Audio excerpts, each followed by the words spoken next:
"Just one last favor," the old pastor whispered, his voice barely audible against the hum of hospital machines. The young nurse froze, the words sinking into her like ice. She had cared for men who begged for more morphine, who pleaded to see their families, who clutched their rosaries and muttered desperate prayers.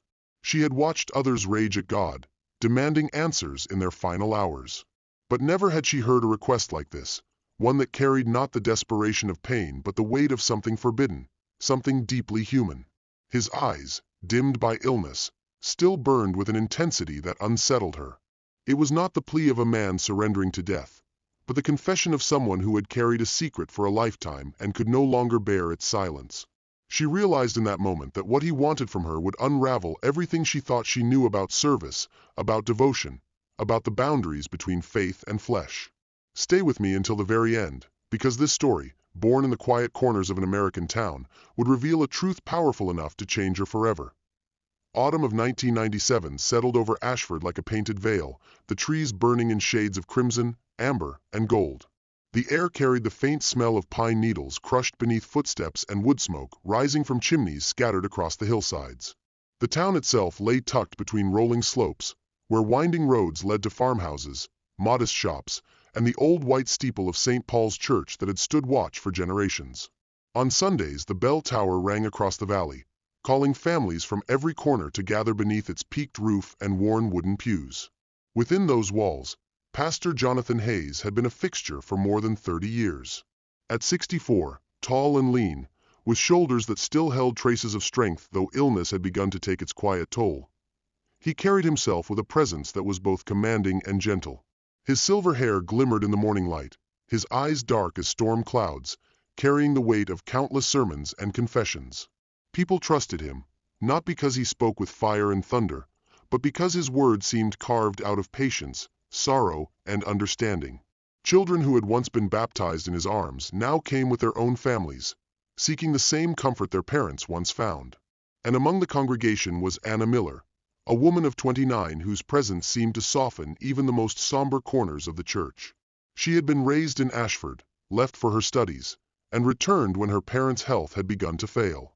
The town remembered her as the quiet girl with bright eyes who had grown into a woman known for her steady compassion. As a nurse at the small county hospital, she moved through long corridors with a calm that reassured patients and staff alike. Outside of work, she became just as vital to the rhythms of the congregation, whether tending to the elderly or helping prepare meals for families in need.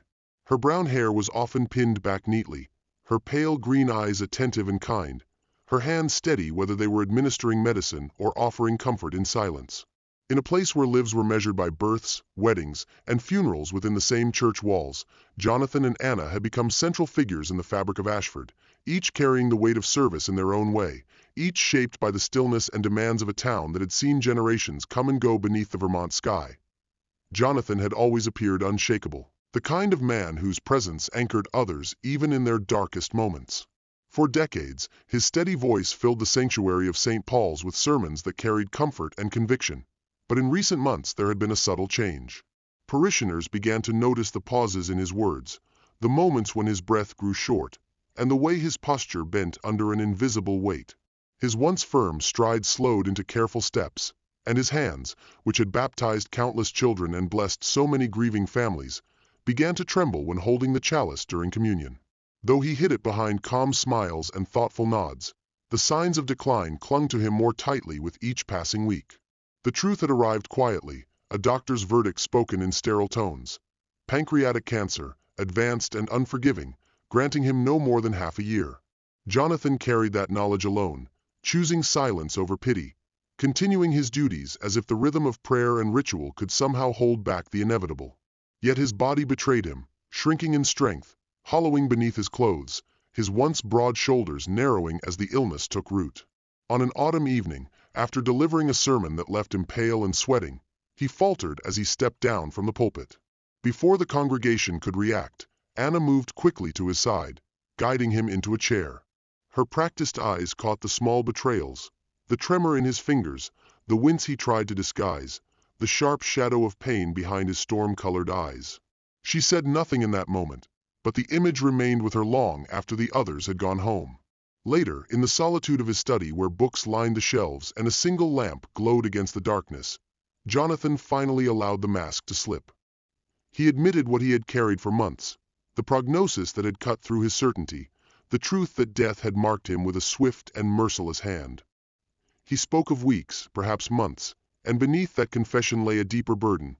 Something unspoken that weighed even heavier than the cancer his secret did not emerge all at once but rather unfolded in fragments, each word carrying the weight of years kept silent.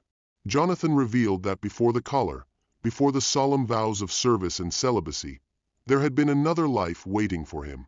Her name was Margaret, a young woman with whom he had shared dreams that seemed so certain at the time. They had spoken of a farmhouse on the edge of the valley, surrounded by fields that would one day hold the laughter of children. Their future had been painted in colors of simplicity and joy, the kind of life where mornings began with shared coffee and evenings ended on a porch watching the sun disappear behind the hills. Yet the calling had come, fierce and undeniable, a whisper that grew into a command he could not ignore. He had walked away from Margaret, not because he stopped loving her, but because he believed the path of service required every part of him. The decision had shattered her, and though she eventually found love with another man, the wound of departure left a scar on both their lives. Jonathan spoke of her final years, of her death from illness 5 years before, and how news of it reached him like a bell tolling in the distance, a sound both inevitable and unbearable. As he confessed, his voice trembled not with weakness of the body but with a deep ache of memory. He admitted that he had carried her image in his mind through every sermon, every wedding he officiated, every baptism he performed, wondering what it would have been like to stand beside her in a life unbroken by vows. Anna listened in silence, her presence the only anchor as the weight of his regret filled the room. Jonathan's eyes glistened in the dim light as he finally spoke the thought that had haunted him most, that all his words about sacrifice, all the years of devotion, might have been shadowed by fear rather than strength. It was a question he had never dared speak aloud until that moment, a truth both painful and liberating, laid bare in the quiet sanctuary of his studied self, something that time had not erased but sharpened with each passing year. Jonathan's confession left a silence that stretched heavy across the study, but when he continued, his voice no longer wavered with weakness. It carried a kind of steady resolve, shaped not by strength of body but by the urgency of time running short. He admitted that words and sermons had sustained him for years, but they no longer brought him peace. What he longed for now was not theological reflection or symbolic comfort, but the reality of love in its most complete and human form. He spoke of wanting to understand what he had surrendered, to know not through memory or imagination but through experience what it meant to love another person without restraint. His request was not wrapped in apology, but neither was it careless. It was the last appeal of a man who had spent his life preaching about sacrifice and now yearned to discover what had been sacrificed. Anna felt her chest tighten as she listened. Her own life, shaped by years of caregiving and quiet devotion, had left little room for attachments of the heart. She had buried her parents, stayed in Ashford when others her age left, and poured herself into the small hospital where patients came and went with their frailties and final breaths. She had admired Jonathan since she was a child, watching him stand at the pulpit, his presence steady and reassuring, a figure of authority who seemed above the struggles that marked ordinary lives. To hear him now, stripped of that image, revealing longing and regret, unsettled everything she thought she understood about him, about herself, about the walls between faith and desire. Beyond the study, a storm pressed against the church, rain lashing the stained glass windows, thunder rumbling through the valley. Each crash of sound seemed to echo the turmoil in her chest, the collision between duty and compassion, between the vows of a pastor and the silent ache of a man confronting the end of his days. The flicker of lamplight cast shifting shadows on the walls, and in those shadows Anna felt the weight of temptation pressing close. She could not decide whether his plea was a dangerous sin, a betrayal of everything they represented, or whether it was the most human prayer she had ever heard, a final request born not of rebellion but of a desire to leave the world reconciled with both faith and flesh. Jonathan's words lingered in the air like smoke, impossible to disperse, their meaning sinking deeper with every heartbeat. His voice, though weakened by illness, carried a conviction that unsettled the quiet order of the study. He was no longer the untouchable figure who had guided a congregation for decades, but a man stripped bare by mortality, daring to confess the desire he had kept buried for half a lifetime. The request was simple in form, yet monumental in weight. demanding that the boundaries between faith, duty, and human longing be confronted all at once. Anna felt her pulse racing, the sound of her own heartbeat louder than the rain pounding against the glass. She had built her life around discipline and service, her existence shaped by sacrifice long before Jonathan spoke of his own. When her parents had fallen ill, she had abandoned the dreams of travel and independence that once shimmered on the horizon. She had returned to Ashford and, in doing so, allowed the years to fold over her quietly, each one marked by responsibility rather than passion. Now, standing before Jonathan, she felt all those buried sacrifices stirring, as if his confession had awakened something she thought she had left behind. The storm outside pressed against the church like a restless spirit, wind rattling the panes, thunder rolling across the hills. Flickers of lightning illuminated the stained glass in violent flashes, saints and angels momentarily alive with unnatural light. The contrast of sacred images with the unspoken temptation in the room sharpened her turmoil. The walls that had once offered her sanctuary now seemed to echo with questions she had never dared to ask. Was she betraying her faith by even entertaining his words, or was faith itself incomplete without compassion for the fragile, fleeting nature of human love? Her hands trembled as she gripped the edge of her chair, her breath unsteady, caught between resistance and a dangerous pull toward understanding. Jonathan's eyes, clouded with illness yet still burning with intensity, searched hers not with demand but with a plea that came from the deepest recess of a soul preparing to leave the world. The study, once a place of books and quiet reflection, had become a chamber of conflict where devotion, fear, morality, and longing wrestled in silence.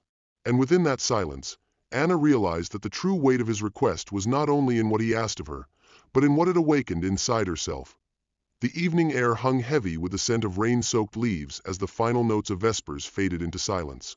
The congregation filed out, their footsteps echoing against the stone floor, until only Anna remained in the dim chapel. Candles flickered along the altar, their flames bending in the draught that swept through the nave. Jonathan stood near the front, his frame thinner than it had been just weeks before, yet his posture carried a strange resilience, as though the gravity of his request had given him strength. His eyes lifted when he noticed her stillness, and in that moment the silence between them felt louder than any hymn. Anna had spent the night in restless prayer, searching for clarity in verses she had recited countless times before. She had walked through the town at dawn, past fields shrouded in mist, past the houses where windows glowed faintly with ordinary domestic life. Everywhere she turned she felt the same question pressing against her. Was faith meant to be measured only in denial, or could it be found in the courage to embrace humanity in its entirety? The weight of her decision clung to her shoulders as she finally stepped forward. When she joined Jonathan, she did not speak immediately, but the answer was already alive in her eyes. He saw it before she said the words, the acceptance that shifted something irreversible between them. The frailty of his body seemed almost irrelevant in that instant, replaced by the fire of a man who had waited too long to be honest with himself. For Anna, the admission was no less profound.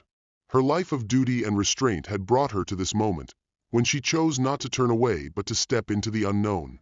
They left quietly, the night air cool against their faces as they crossed the courtyard to the waiting car. The drive northward unfolded in near silence, the winding roads carrying them deeper into the green mountains. The maples along the roadside glowed with fiery colors, their leaves falling like sparks in the fading light. The horizon dimmed into amber and violet, the day surrendering to night as if the world itself was preparing for their decision. Each mile passed without words, yet both of them felt the same weight, the same trembling awareness that this journey was unlike any other they had taken. When the cabin appeared among the trees, it seemed untouched by time, its weathered logs glowing faintly in the last traces of daylight. Smoke drifted from the chimney, carrying the scent of pine into the cool air. Inside, the space was humble but prepared with care. A fire burned in the hearth, casting golden light across the wooden floor. A small table held bread, fruit, and a bottle of wine, as if the evening had been arranged not in haste but with reverence. Beyond the single doorway stood a bedroom where a quilt lay spread across a wide bed, its placement deliberate, waiting. Jonathan's hand lingered for a moment on the doorframe, as though he were crossing the threshold into another life. Anna stepped in behind him, her breath unsteady but her resolve clear. Nothing about the cabin felt like betrayal. It felt instead like a farewell, a place chosen not for secrecy but for truth. The stillness wrapped around them as the fire crackled softly, marking the beginning of what neither sermon nor prayer could ever teach them. That night in the mountain cabin unfolded like a turning of seasons compressed into hours. The firelight bathed the room in shifting gold and shadow, carrying them both beyond words, beyond vows, into a place where human longing and spiritual devotion no longer stood apart. What they shared was not hurried or reckless, but marked with the solemnity of people who understood the weight of time. It was not only the meeting of bodies, but the recognition of two lives that had run parallel for years, both shaped by sacrifice, both bound by silence, now converging in one fragile, unrepeatable moment. In that embrace, Jonathan discovered not the betrayal of his calling, but the reconciliation of all he had given up, a reminder that love itself could be as sacred as prayer. For Anna, it was a revelation that her years of service had not erased the part of her soul that longed for connection, but had only hidden it until the right moment arrived. The following weeks carried a quiet transformation. Jonathan's illness did not relent, but the shadow of regret that had haunted him seemed to lift. His sermons, though shorter, carried a warmth that reached his congregation more deeply than ever before.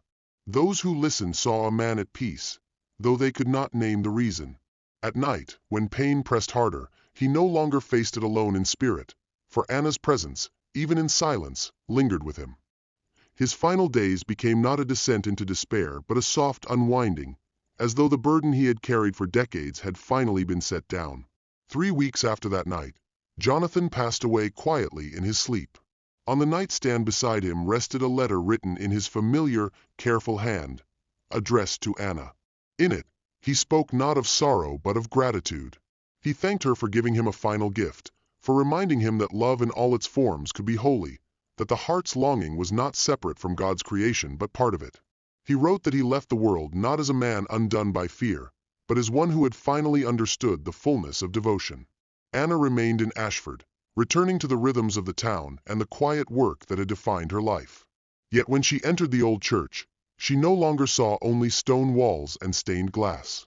Instead, she saw a living symbol of paradox, a place where sacrifice and desire, fear and courage, faith and humanity were bound together in ways more complex than she had ever allowed herself to believe. Her prayers were different now, less about perfection and more about honesty, less about denial and more about acceptance. She carried Jonathan's memory not as a scandal or a secret, but as a lesson, an unshakable reminder that the divine could be found in the most human of moments.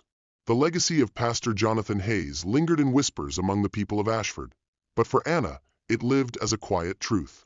Sometimes the purest devotion was not in turning away from human longing, but in embracing it with reverence, allowing love to stand alongside faith as part of the same sacred journey.